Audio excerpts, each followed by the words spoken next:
Okay, we'll get started. Hi, Morning. everyone. Good morning. Good afternoon. Good Nice to afternoon. see nice Nice. to see you all again. We will get started on our final workshop. So welcome. As a quick note, I know we are all familiar, but we can choose language at the bottom of our Zoom screen, French or English, whatever is easiest. And a quick note, at the end of this final session, we will have one of our team members input a link to a survey in the chat for you all to take a couple of minutes to fill out.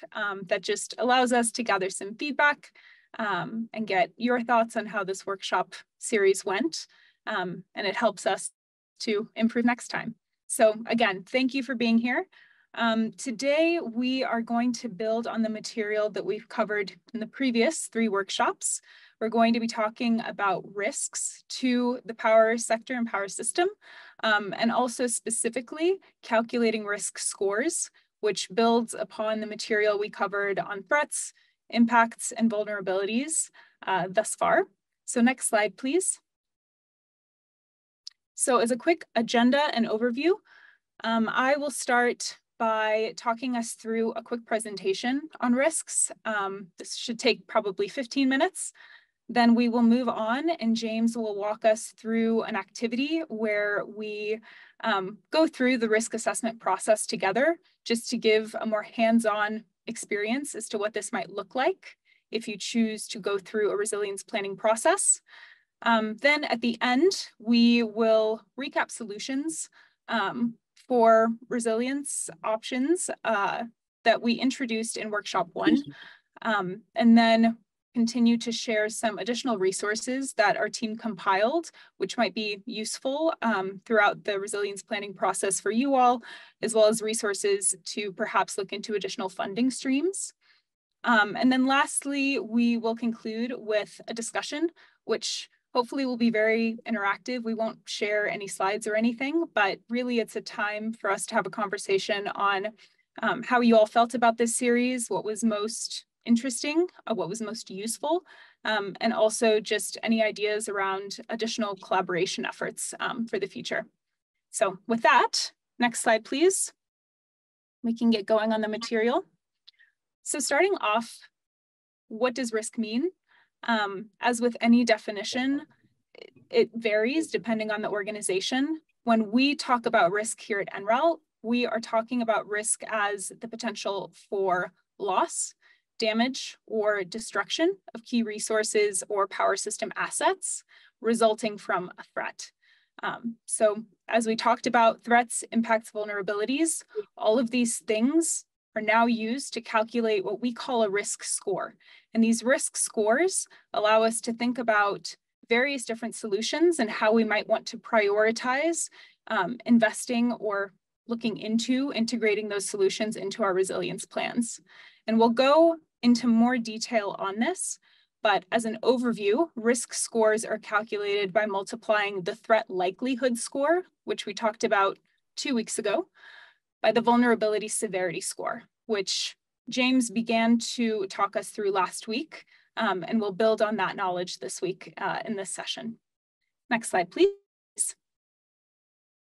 So thinking about this a bit more visually, in the first week of our workshop, we introduced this graphic of the resilience planning process.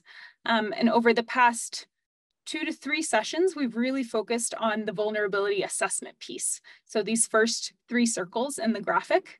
And as a quick recap, a vulnerability assessment consists of 4 steps. The first is identifying threats. The second is then thinking about the potential impacts of the threats that we identify. The third point is identifying vulnerabilities that exist in the power system, specifically for Haiti. And then lastly is this risk analysis piece in calculating risk scores and thinking through prioritization of which risks we really are critical to address in our resilience planning process. Next slide, please. Okay, So this 4-step approach is also how I think about risk analysis. So again, this is a very key step in the overall vulnerability assessment that we use for integrated resilience planning. And the risk analysis step consists of 4 additional steps. So the first is assessing risks.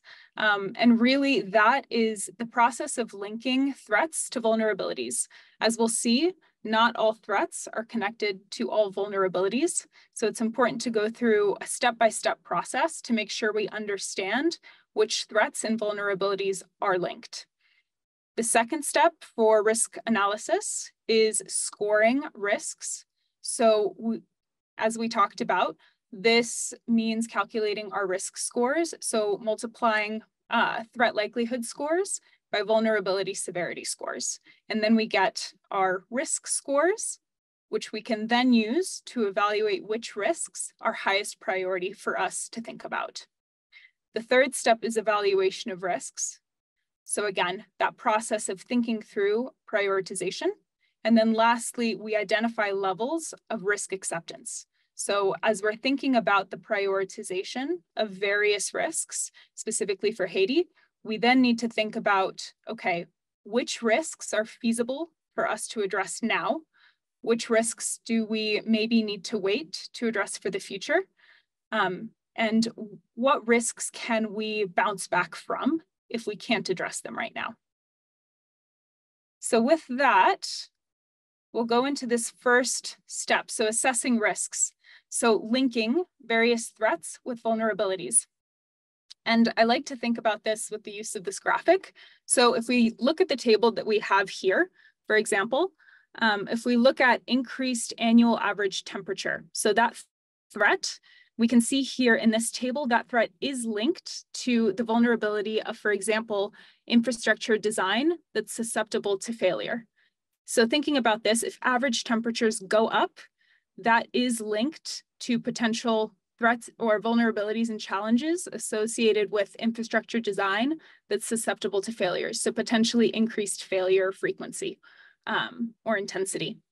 However, if we look at increased annual average temperature, that threat, and whether or not it's associated with, for example, a lack of generation redundancy, that vulnerability, we can see in this table, practitioners assessed that no, those two are not linked. If average temperatures go up, that doesn't mean that there will be increased vulnerability or an increased chance of vulnerability or exacerbation of a lack of infrastructure or redundant generation options. So it's a systematic process and it's a step-by-step process. And again, James will walk us through an activity where we do this together, specifically with some of the threats and vulnerabilities that you all identified for Haiti in our previous workshops. And hopefully that adds a bit more clarity as to how we can think about this and work through it together. But with that, next slide, please. So once we've figured out which threats and vulnerability pairs are and are not linked, then we go into the scoring process. So there are different methods that we can use for scoring risks. This is one that we use quite a bit here at NREL. So this is the use of risk matrices. So this matrix that you see at the bottom of the slide.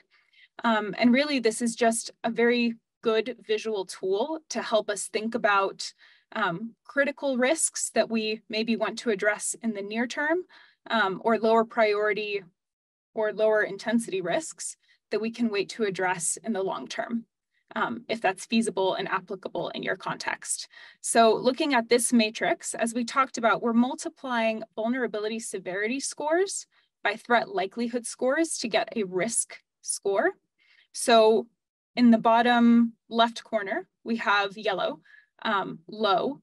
So that was found by multiplying the low vulnerability severity score by the low threat likelihood score. So we get a low risk score.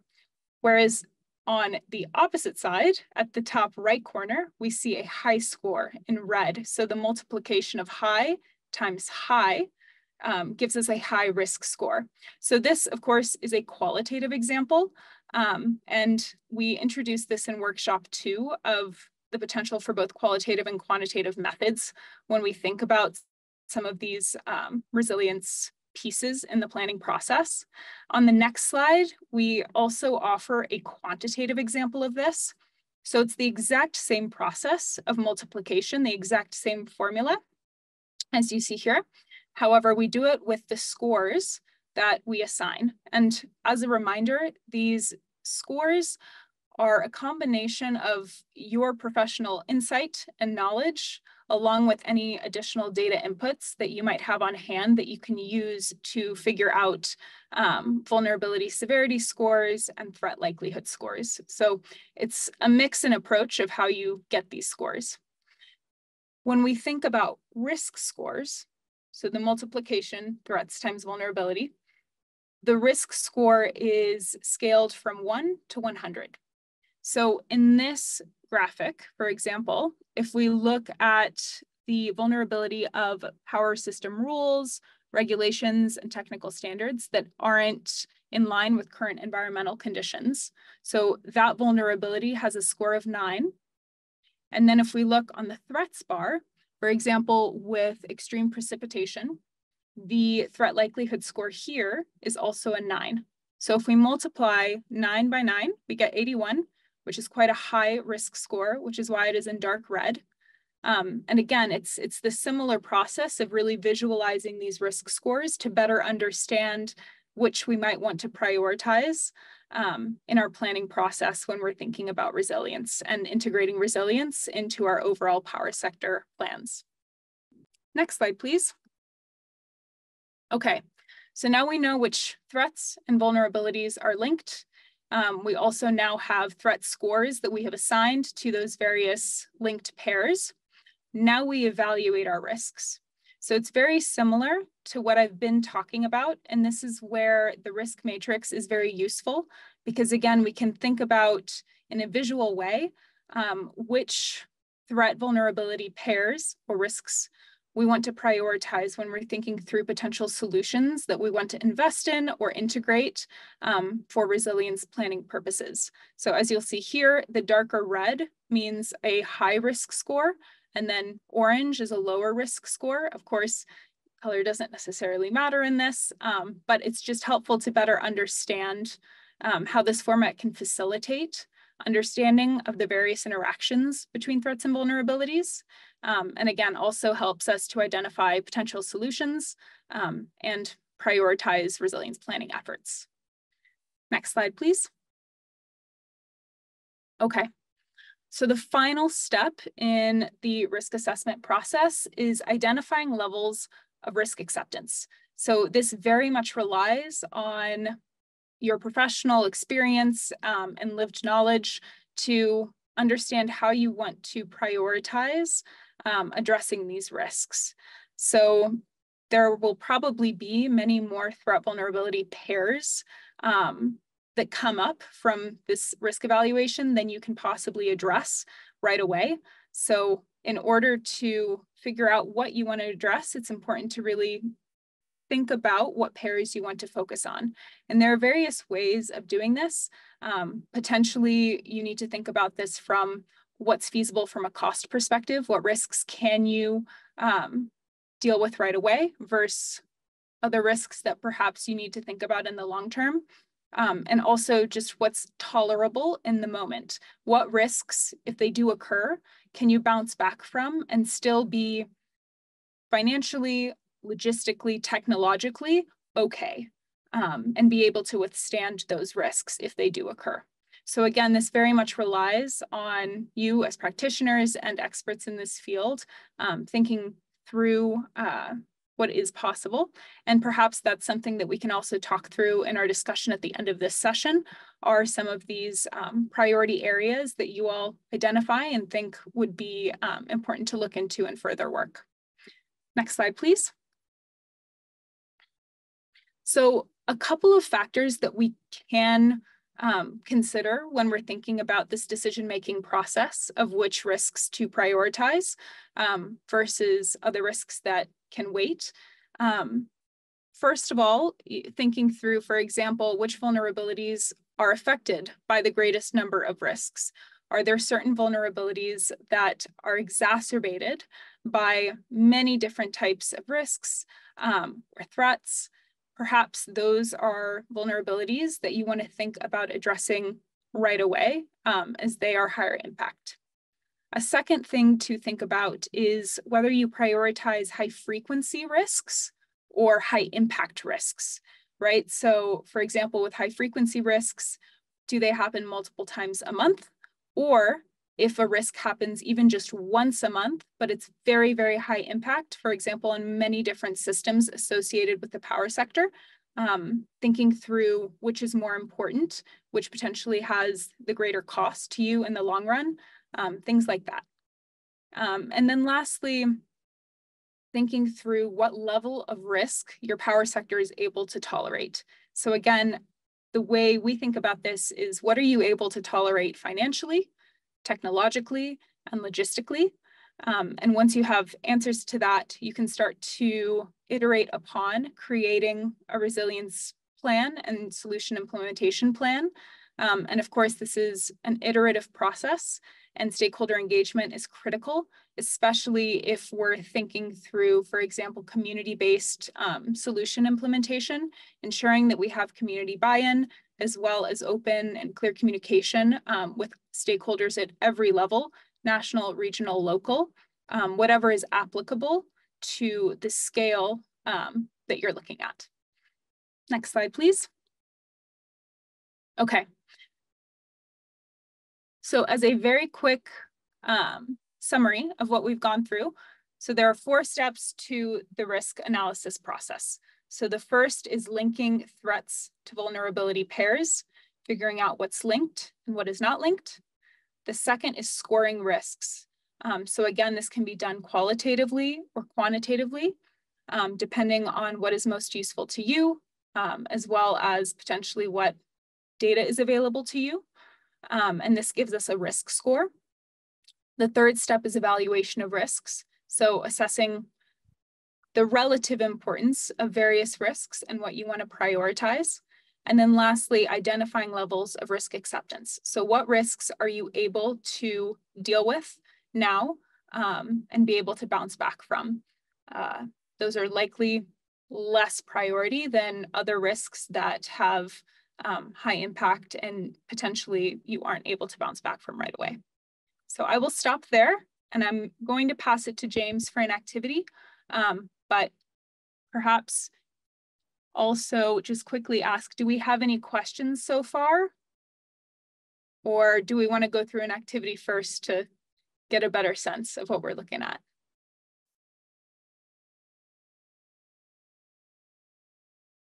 We can jump. Yeah, maybe jump to the activity. If there is any questions quickly, we can do them, but otherwise, maybe we'll answer any questions in doing the activity. So. Sounds good. All right, take it away, James. All right, so I'm just going to share a spreadsheet version of what we've been talking about here. So we can put some numbers on this risk calculation and actually do some calculations. So first, this is a review from what we discussed in workshop 2 and did some scoring of in workshop 3. Here are some of the threats that you all identified that might impact Haiti and the power sector in Haiti, ranging from earthquakes to vandalism to price uncertainty for fuel and so on. And then you type some scores in the chat, and some of these varied, but we picked some numbers that we thought represented what you said was the likelihood of each of these threats occurring. So here we scored earthquakes as a 10, vandalism and attacks on infrastructure as a 7, and so on. So that's just a review. And I know we could argue about these scores, and if you were doing a full vulnerability assessment, then you'd probably have a lot of people in a room and you'd have some data and you'd come up with these scores, and I'm sure some people would disagree on what the scores should be, but hopefully you reach a consensus. But But for this workshop, these numbers are mostly just an example to show you how this process works. So after you have identified and scored threats, then we can go over to vulnerabilities. And here are some of the vulnerabilities that we identified last time in workshop 3. They include kind of lack of maintenance on the distribution system, dependence on petroleum, some vulnerabilities with the billing system, some lack of vegetation management, ancient infrastructure.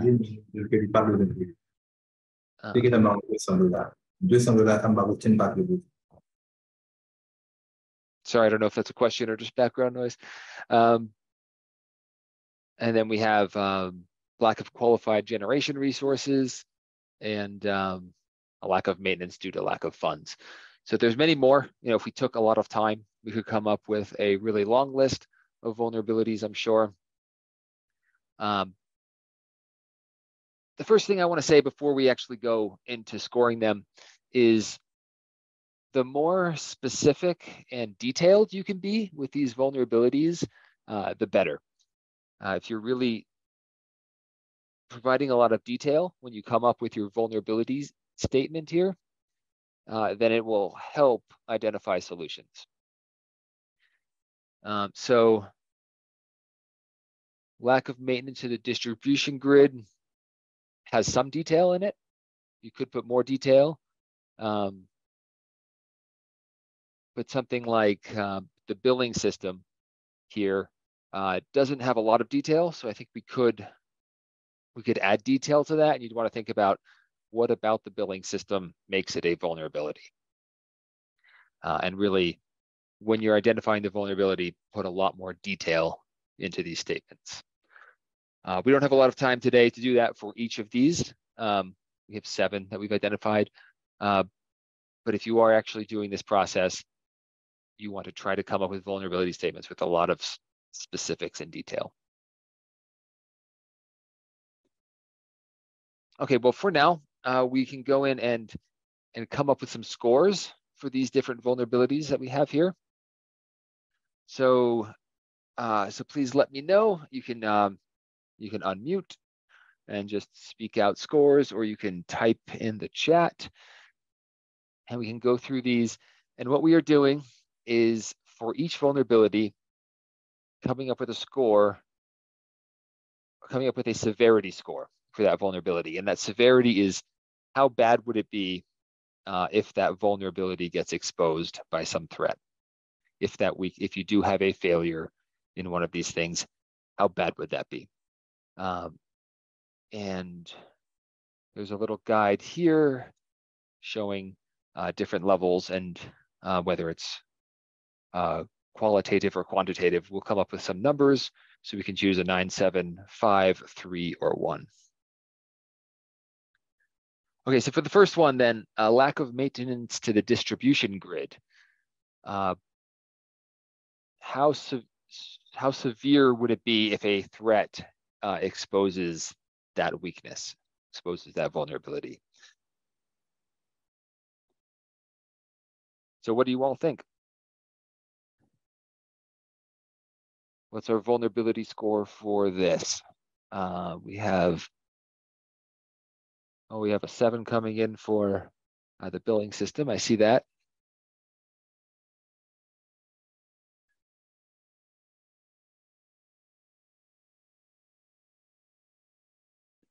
What about the lack of maintenance of the distribution system?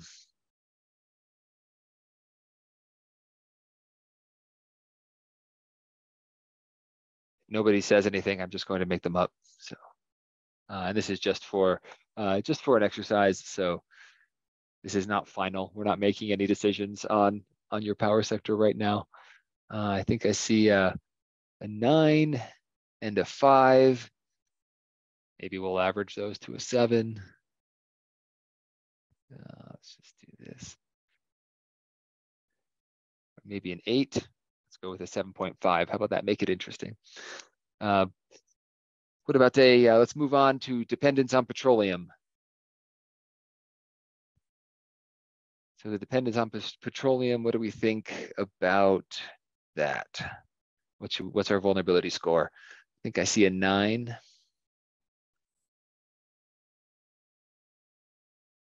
I think that 9 was from the previous one.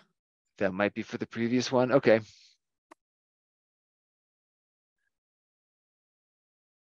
You have a 7.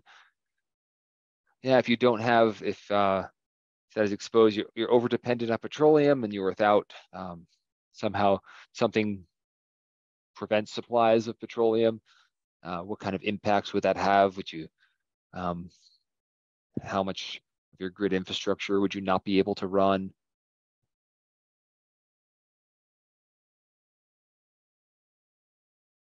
Yeah, we have a large portion of generation based on petroleum. Exactly. So yeah, if you're unable to get petroleum, I think that would be, seems like it'd be a pretty big impact. We'll go with an 8 for that. Yeah, and I think from looking at this, when we talk about the petroleum, that's really centralized with the central power plant, so it has the potential to have a wider impact. The distribution system, lack of maintenance distribution system, maybe it's a smaller, more local impact. So maybe you want to think about that. How big will this impact be?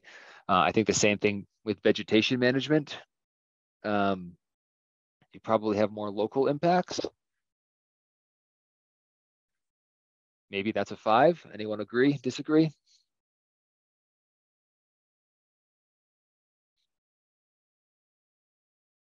I don't know about vegetation, but I see 2 or even 3 more 9s for petroleum dependence.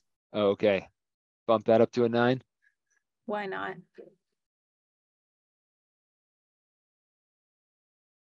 Maybe a higher for vegetation management at a 7.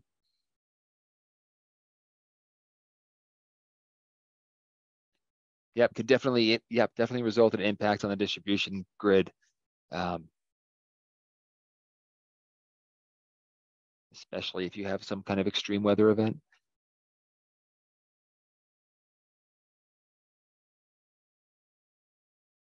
Okay, so then we'll do ancient infrastructure. That is, again, one I think we'd probably want to be more specific about and provide more detail. I just saw a 5 come in for vegetation management, so we'll average that to a 6 maybe, just to have some different numbers, so the numbers aren't all the same. Ancient infrastructure, I think, is a little vague. Really. So we want to provide more detail, what infrastructure specifically is old, is it on the generation side? Is it with hydropower facilities? Is it the transmission? I think, and you could come up with several. Maybe there's ancient old hydropower facilities, and maybe there's also, a specific power plant that is old and leaves it vulnerable. So I think more details would probably be good there. Or if this is just everything is old infrastructure everywhere. But I see 1.5 for that, so we'll go with that. And then we could, I think this is, that's probably good for now. We'll move on. We'll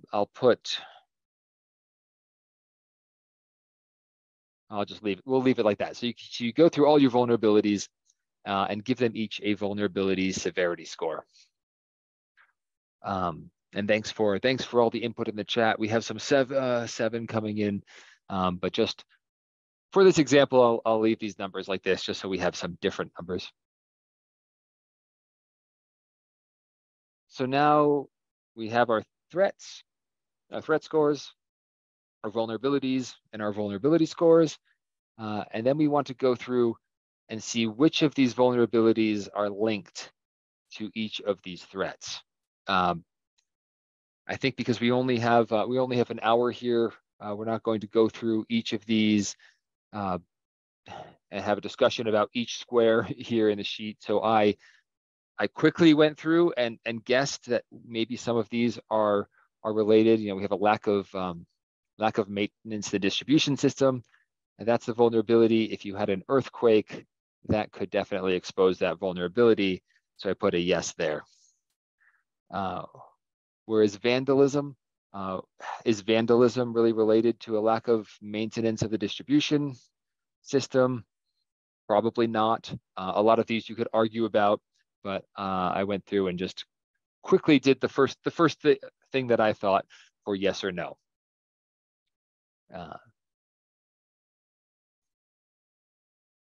Are there any? No, I know it's quick, but any questions on this, or anyone? Does anyone disagree with anything they're seeing right away?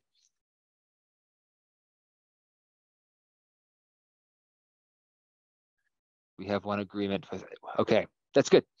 Yeah, and then if you were doing this whole, like a full, complete vulnerability assessment, you would probably have many more threats, and you'd have many more vulnerabilities, and you'd take the time and have a discussion. Some of these would be pretty obvious. Vandalism, I think, does not necessarily have anything to do with your distribution grid maintenance, but some of them might lead to some interesting discussions and debates.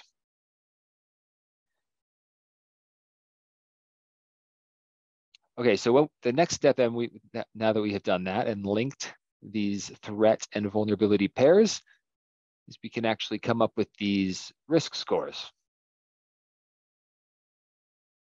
And so I took four threats, different kinds, a natural threat, human caused threat, a technological threat, just to get some different kinds of threats. And here are the scores that we had for those from workshop 2.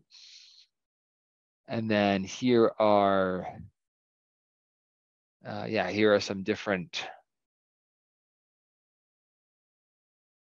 let me see.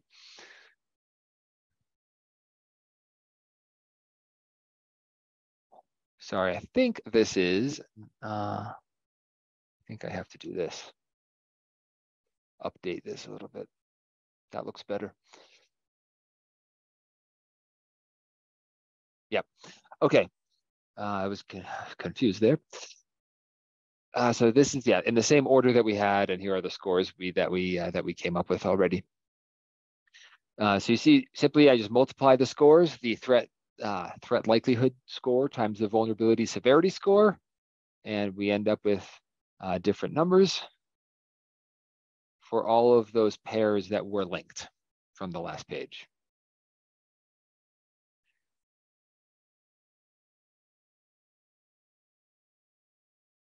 And so we have the highest score here out of just this small sample that we looked at it would be an earthquake having an impact on the distribution system.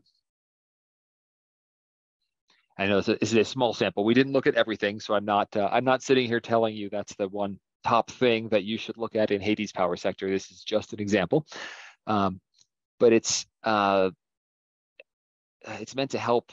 Like Sally said, this is meant to help prioritize which of these vulnerabilities you can address first.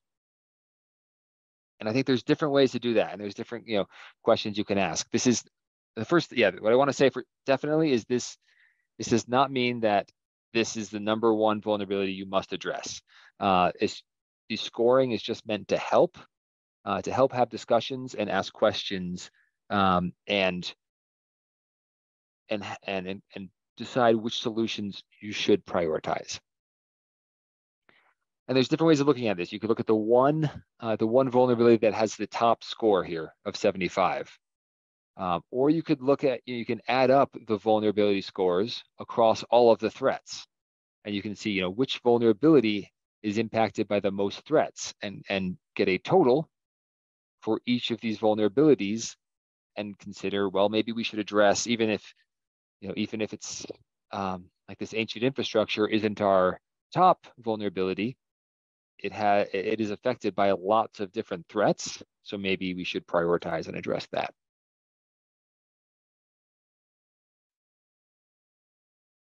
Any questions or thoughts on this? What do you yeah, what do you think when you look at these, when you look at these scores, when you look at some of these vulnerabilities and threats? Um,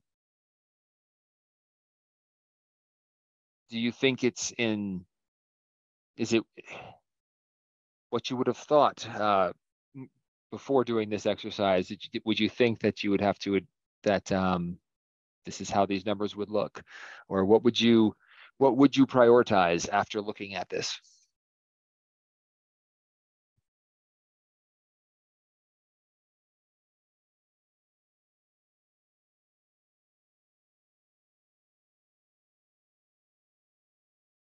Or are there any questions? Are there any questions with how we came up with this? Does anyone really disagree with with these numbers? We did have a response in the chat about a potential correction or change on the previous tab. Uh-huh. I see. Yeah, so we could put between fuel dependency and vandalism and attacks on infrastructures. I think yeah, I think you could make an argument there for sure.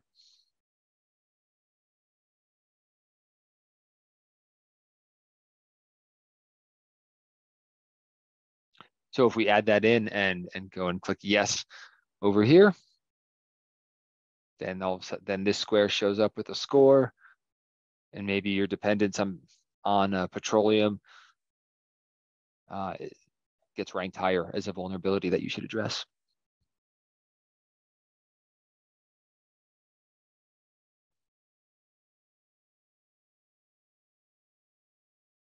Yeah, and I see. Yeah, thanks, Nicholas, for that. Yeah, because I was saying because when we have riots or other issues with road blockages, fuel cannot get to generation sites.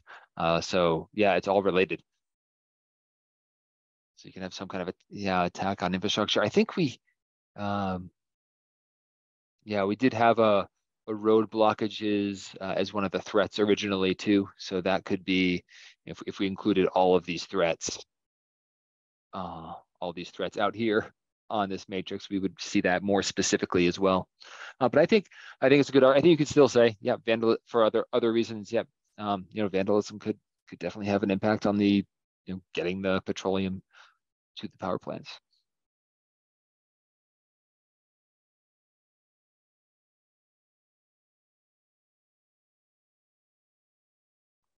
Okay, so then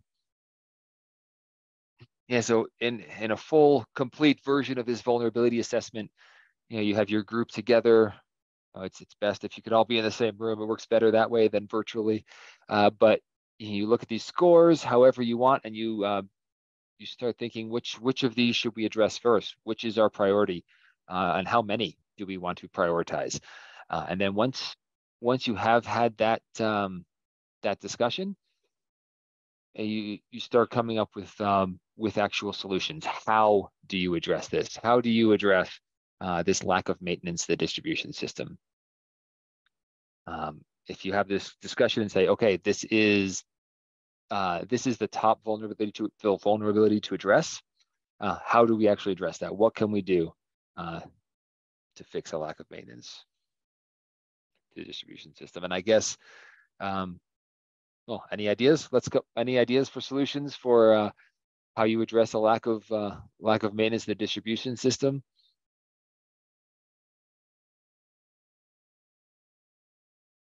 Any possible solutions?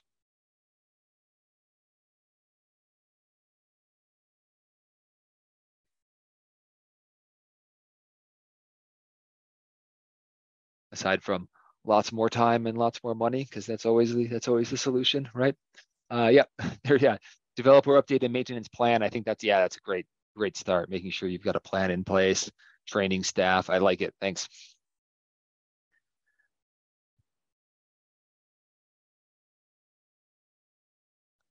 Okay.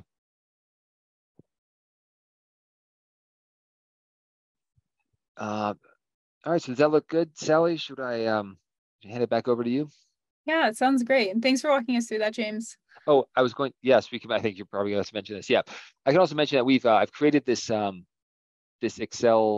Excel spreadsheet here. We can share this with you if you'd like to use this to fill out with more threats and vulnerabilities and score, link the pairs and actually score them. We're happy to share this with you. And this is a tool that you could use in the future. Okay, now for real, back to you. Okay, great. Awesome. So we can go back to the presentation and yeah, one more click. Perfect. Cool. All right. Well, thanks again, James. Appreciate it. I always find it very helpful to walk through the process and actually see it happen in real time. James, if you could go back one slide. Yes. Sorry. Okay. Okay. There you go. Okay. Great. So as I noted earlier in the presentation, what we've been focused on for the past 3 weeks has been the vulnerability assessment component of this integrated resilience planning process. So now we just want to reintroduce some concepts that we briefly spoke through during workshop number 1, where we had an introduction presentation. And focus more on the conversation around potential solutions that you all might consider integrating, or even just hear your thoughts on what is feasible to integrate into Haiti's resilience planning. So again, focus on resilience action plan itself. So next slide, please. These should be somewhat familiar. We went through these potential strategies and resilience strategies specifically in first week's workshop, where James walked us through some of these and what they look like. Here, again, it all very much depends on the context, and you all are experts in your own context. And so perhaps, again, we could leave this for more discussion at the end, but some examples of resilience strategies. So for example, supply chain assurance. So the conversation that we just had on petroleum dependence and fossil fuel dependence more generally, that might be something to consider, thinking about those supply chains and potentially diversifying energy sources. Spatial diversification, again, increases resilience because if there's an outage in one location, perhaps it won't affect another location.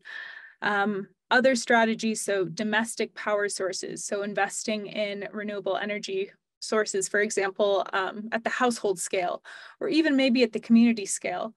These are things that we spoke about in workshop 2, I believe, when we were talking about some of the challenges that Haiti currently faces, for example, with resilience planning, maybe at the national level. So instead, disaggregating and focusing more on solutions at the local or even household level, where we can implement some resilience solutions and strategies that aren't as dependent on policy mechanisms or regulations. Yeah, so a couple additional strategies: energy storage, load shedding, critical load panels in emergency facilities, all of these things, which I'm sure you're very familiar with, but just to jog your memory on what we covered during week 1. So next slide, please. So when we're thinking about resilience planning, there are many different ways we can think about it. Again, our team, we're big fans of visualizations. So one way that we can think about, for example, prioritizing the actions that we want to take is thinking about, for example, high probability versus low probability threats and the level of impact that they have. So for example, a threat that has the potential to impact regionally rather than just in one specific community location, perhaps that's a threat that we want to pay more attention to. Similarly, if the threat has the potential to impact various different systems rather than just one single system, again, perhaps that is a threat that we want to think more about and really plan to address and prioritize in our planning system. Similarly, on the next slide, we can also think about these things and various options and evaluation by, for example, cost considerations. So if there is a solution that has a high cost of implementation, that's something to absolutely consider. On the other hand, if investing in that high cost of implementation ultimately helps to protect multiple systems from being impacted, then perhaps that's worth investing in. And then, of course, there's the question of, well, how do you get those investments, et cetera? And hopefully some of the resources that we share near the end of this presentation can offer some additional funding streams to consider or think about. But also perhaps that's something that we can talk through and figure out and align on what's of highest priority to consider for the resilience planning process to be more feasible. Next slide, please. Yeah, I'll just say quickly, I like these. I like looking at it in these charts because some of this is obvious. You know, if you have a low cost solution that impacts a lot of systems, that's kind of an obvious yes, let's do that. If you have a expensive solution that does not have a lot of impact, you don't want to do that. It gets really interesting when you're looking at the other two parts of this chart, right? If it's a high cost solution that might have multiple impacts compared to a low cost solution that might just have a little impact, how do you prioritize those? Or similarly on the last slide, you know, is it going to have like a wide something that's going to have a wide-ranging impact in the top right of this? That's an obvious something to attack. Bottom left, you probably don't. But if you look at the top left or the bottom right, that's where the decisions and the conversations get interesting in how you prioritize those. What resources do you have available? If you can prioritize them, what do you want to address first? And that's these charts are meant to lead to those discussions, to help make those decisions. Yeah. Yeah, that's a strong point. And I think on that point also, that's where, you know, stakeholder engagement is so key. And that's why we keep reiterating it as well. And I think thinking through project by project or, you know, solution by solution, thinking about the impacts it has and on who, and ensuring that those voices are represented in the decision-making process. That's why it's so key. And again, why it's an iterative process. And really is meant to be tailored based on the specific context that you're looking at. But that's a good way and maybe a segue into this question that we wanted to ask. If you feel comfortable putting it in the chat or maybe just thinking through it and sharing it later on, but curious on what solutions maybe you've already thought about that might be appropriate for some of the threats, vulnerabilities, risks that you face in Haiti, or perhaps solutions that you hadn't thought about before that you now are thinking about after this workshop. Curious to hear your thoughts.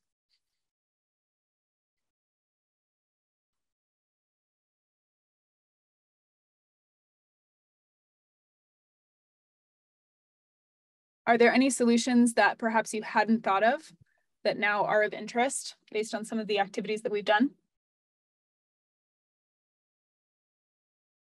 Diversified generation sources. Yep. Nicholas, do you feel comfortable expanding on that a bit?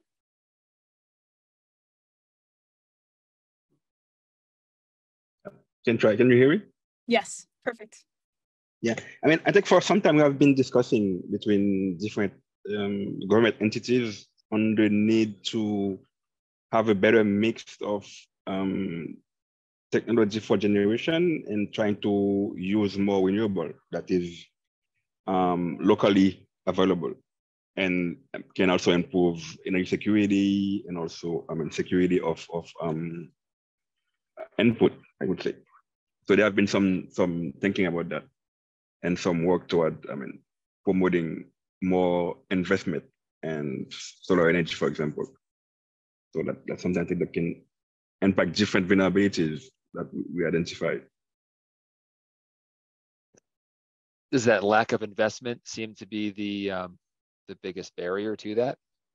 Not necessarily that, because I think the idea is to try to attract private investment, and we have seen some interest, but I think the main issue recently were the country context with political issues and security risks that make it difficult to attract investment. Was we had tenders that at first had some interest, but at the end, when it doesn't get worse, we see proposals. So I think with the right process that is transparent and clear and easy to follow by candidates, and with the right context, we could attract investment. And I think one major issue is the situation of the utility as well, because they would be the main buyer since they are not financially viable. This can be a bigger issue, I think, in this process.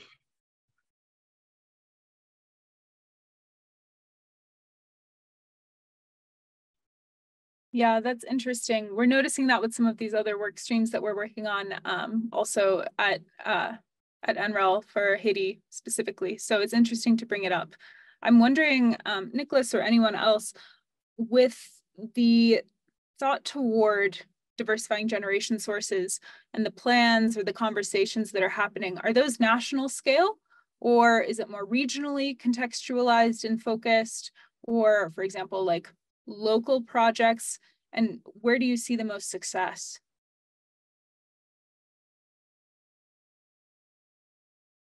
Maybe I can come in, someone can add. I mean, more recently, we have been thinking about them, let's say, regionally, because like you maybe know, we have the grid that has different isolated parts that serve different regions. So the idea was to try to have distributed generation and different part with different grids. So so we would be adding solar plus storage on different grids. Yeah, that makes sense. And I see Billy Jean also added installation of generation sources in different locations. Yeah. Yeah, no, it's interesting. And maybe, oh, did something, oh, yeah. Maybe I'll pause there for now. We can finish up these next few slides. And then our team is planning to stay on for an extra 15 minutes today. So if anyone would like to participate in additional discussion during that time, we're very happy and keen to do so. But for the purposes of just getting through the material, so as a couple final summary slides, so effective resilience planning. What does this include? What should it include? So really 4 key takeaways. This is a planning process that really needs to be integrated into long-term power sector planning processes.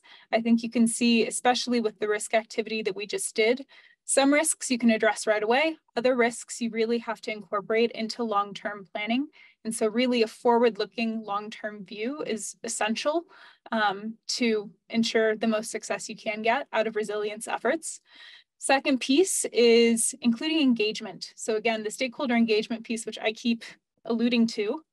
So not just with utility, but also non-utility entities to incorporate them into broader community resilience efforts and adaptation planning. So again, just that piece on communication. And as Nicholas highlighted, of course, there are many different entities you're working with or speaking to, potential investors, et cetera. So ensuring that the diversity of voices is incorporated and included into the planning process. A third key takeaway is, again, the iterative nature of the process and the necessity to update our plans periodically. Things change. For example, climate is going to change and continue to change. And so it's essential that we iterate upon the plans that we make. We can never predict the future perfectly. Things will be outside of our control, of course. And so ensuring that this is a process that continues on long-term is important. And lastly, of course, from a logistical standpoint, the efforts that we undertake, the solutions that we consider, they have to be linked to appropriate implementation and financing resources. I know that this is a challenge everywhere. So again, any strategies or best practices or case studies that we can share, we're happy to do so. Just let us know what would be most helpful. Next slide. Yeah, I'll just add one thing. We haven't mentioned it in this series. But, you know, there's always, it's about improvement. You know, planning for resilience is about improving and being more resilient. You know, there's always more you could do, and it's never, you're never going to be perfect. You're never going to be immune to all your threats. But you do this planning process. When you're thinking about planning for resilience, you want to think about coming up with least regrets solutions. Traditionally, utilities are focused on coming up with least cost solutions. But when you start thinking about resilience, you want to think about these least regrets solutions. And that factors in all of the challenges that you have and all of the limitations and that you have to deal with. Given what you have, how can you come up with the least regret solution for the future? And that should kind of, thinking about it that way helps guide a lot of these decisions and discussions. That's a good point. I think it really highlights the importance, again, of the long-term thought process with that. I think as human beings, we often think about cost just because it's more of a short-term focus. So thinking in that long-term least regrets way is really essential. In terms of early actions for resilience, updating resilience enabling policies could be incredibly helpful. I know that that can be a bit of a tedious process sometimes, especially when we're looking at national scale policies, but can't undervalue the importance of policy implementation to help with resilience efforts. Second, defining current and projected threats. We kind of walked through, or I guess not necessarily walked through, but talked about this process with just figuring out, for example, various data sources and inputs that you can incorporate to help with projecting threats and building that into how you think about addressing risks that you currently face and prioritizing solutions. Third, setting resilience goals. So really thinking through specifically and quantitatively the specific goals that you want to reach and the time frame in which you want to reach them and how you want to implement. So really thinking about it step by step allows you to make sure that you're staying on track. And again, it's important to have the capacity to be able to have someone really keeping you on track. So all of this kind of merges together. And then lastly, defining critical facilities and services, just to ensure that those are covered and you know the priorities in terms of facilities and services. I'm going to skip ahead just so we get through the rest of these slides. So key takeaways. Redundancy and diversification are key to increasing power sector resilience. So renewable energy, for example, can play a really valuable role in power sector resilience, as you all highlighted in the conversation we had a few minutes ago. Second, policy really matters. So ensuring that there are regulations and rules in place that really help to make sure that resilience is a priority area and help to actually implement the plans that you all are coming up with. Third, including resilience planning is part of the larger integrated planning process.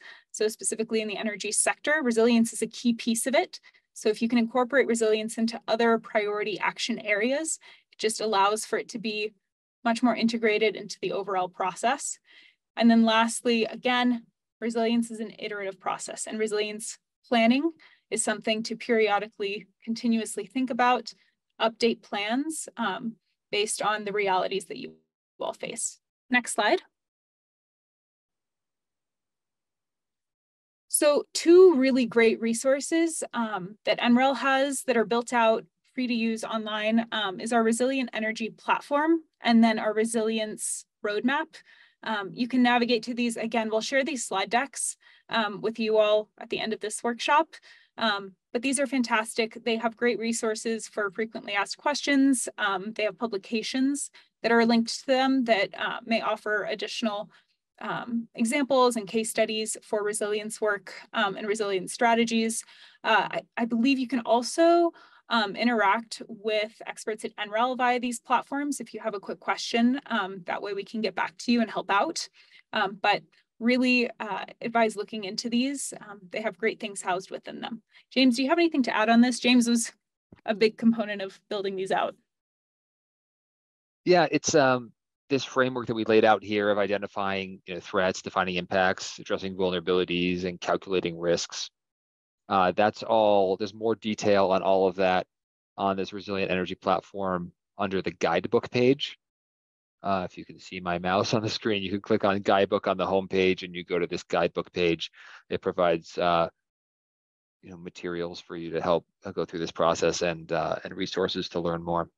And yes, you can. There's an Ask an Expert tab up here that'll connect you if you have questions, specific questions or big questions. Yeah, we'll connect you with somebody. Awesome. All right, so next slide. All right, so this slide and the following slide are really, we tried to compile as many resources as we could find for specifically energy sector resilience financing opportunities. I know you all work with a number of these organizations already. I just wanted to highlight any funding opportunities that they have that are specifically for resilience work. I know that was a question that came up in the first workshop. This is, of course, not an exhaustive list, but hopefully it helps to begin to think about how additional financing might be accessed. We are also happy as a team to work with you to try and figure out additional resources that we can find to help out with this, even helping with proposal writing, whatever is most useful and beneficial. But hopefully these are at least a starting point. So next slide. All right. Yeah, so again, just a continuation. And then we'll head to the final slide, James, which is the next one. Perfect. So as I said, our team will stay on for another 10 minutes. If you all would like to stay, we'd love to hear your thoughts on this. If you need to hop off, no problem. But curious to hear your thoughts on what was most useful from these workshops, what was most useful, and what questions or gaps do you still have that perhaps we can work to answer and send some additional resources.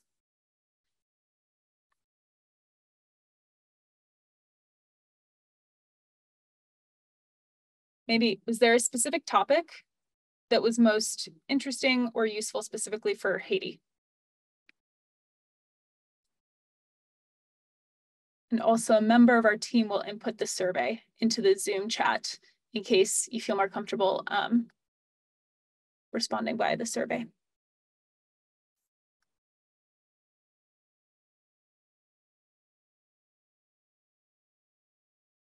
And James, I think we can stop sharing screen. That way if people want to hop on, they can.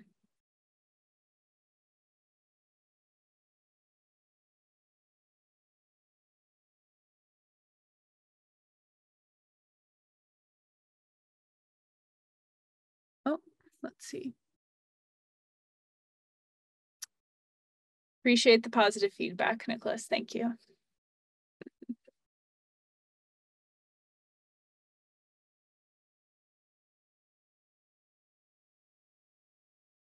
Is there any material that would be helpful to get additional information on?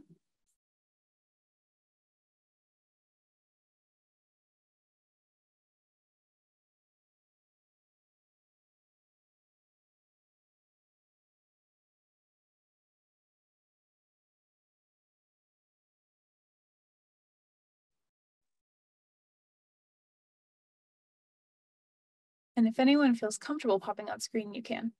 Go ahead, James.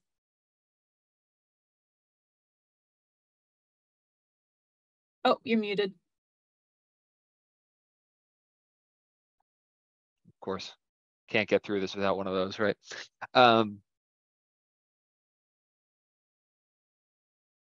Yeah, learned a lot about the process. Do you feel, curious to hear from everybody, do you feel like you have enough information to go and complete this process on your own? Could you, start from the beginning, gather all the right stakeholders, identify all the threats and go all the way through to where you could actually start thinking about solutions that would increase the resilience of your power sector?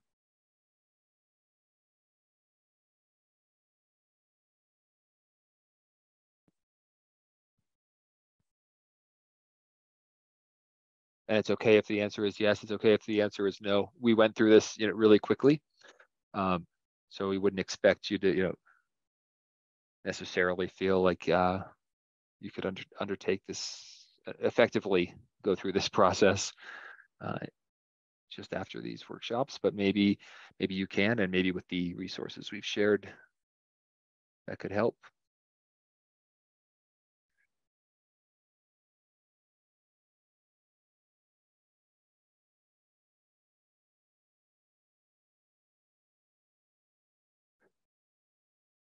Another question could be, how how do you expect you'll use the material from this workshop?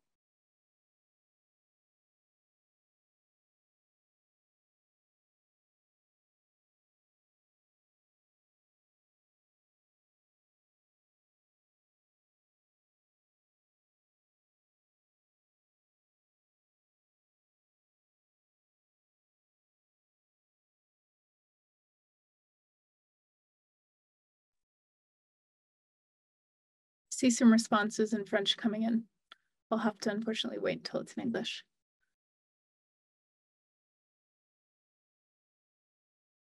Yes, a legal framework for integrating the resilience. And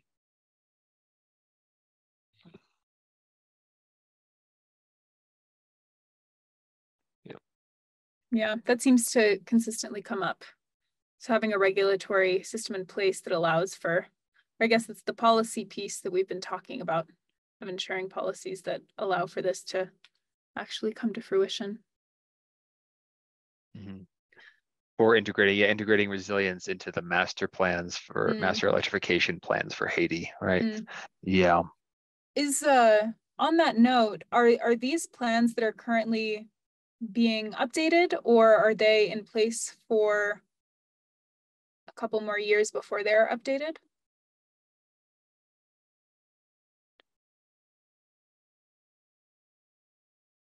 See technical assistance as well to complete the process and work with the different stakeholders. Yep.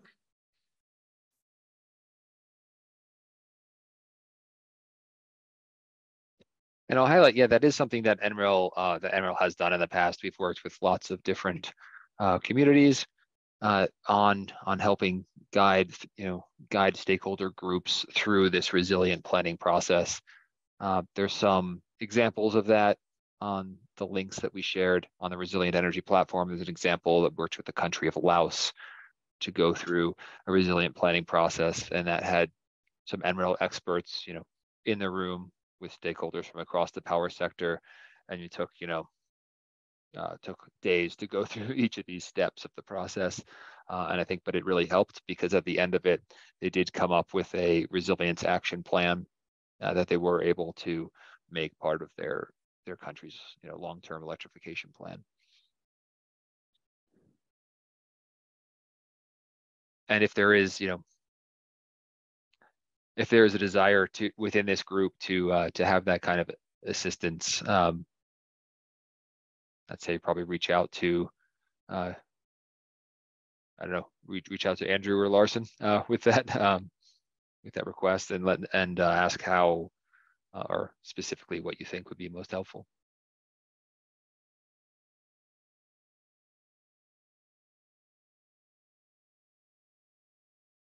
And there's another great question in the chat about the needs and interests of citizens and consumers regarding the resilience planning process.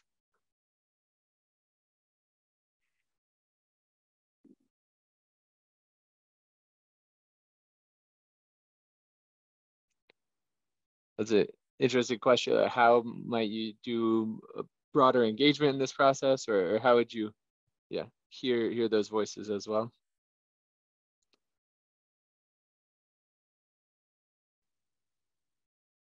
Yeah, I think definitely when we talk about stakeholder engagement, having as many voices heard and represented as possible, whether that's different community groups or specific customers, whether those are larger from larger type customers to residential customers. I think making sure you have input so that you're not negatively impacting people when you're planning for resilience. I think we mentioned this before too. I don't know if this is the way the question is going or if the point of the question, but you have these. It feels like sometimes you might have a conflicting priority between traditional reliability in the power sector and doing some of these resilience things. But I think there are many solutions that can achieve both.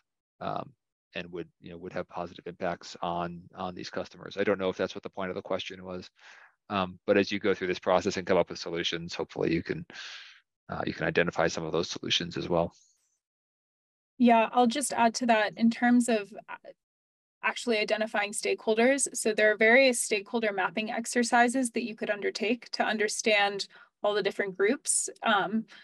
First of all, needing to figure out and determine the scope of the work that you're doing or who all is impacted. So whether it's at the local level all the way up to the national, and then doing a stakeholder mapping process to figure out who you need to think through integrating into the planning process. And then within that, who might be a good representative from those various groups that you can invite to the table. And again, that's something that we're happy to provide additional resources for and additional like systematic processes that you can follow to help with stakeholder engagement and then ultimately decision support. Larson, I'm going to give it to you. I was going to say, you could incorporate that input into assigning those scores for risks or vulnerabilities, right? Or in prioritizing solutions, perhaps what solution is most important to consumers in terms of improving the usefulness of the electricity system, or what would help them the most? What is their biggest difficulty? Maybe that feeds into your prioritization solutions or other impacts. So I know we are at 12:15. Yeah, and just want to say a few closing words and thank everyone who has made this possible. Of course, the partners at USAID and who have helped fund this, all of you who have spent so much time and provided great input, and the translators, Maïsé, we really appreciate all your work, and of course, as well, the NREL team. Thank you, Chrissy and Sally and James, for all the thought and time you've put into these presentations. I hope everyone has found it enlightening and helpful, and really welcome ongoing collaboration. Hopefully there will be a phase 2, and we sent the survey in the chat, but we'll also follow up in an email to provide that link. And please don't hesitate to reach out if you have questions that come up as you following this session. And we look forward to meeting many of you in person here at NREL coming up. Should be a great trip. So thank you all.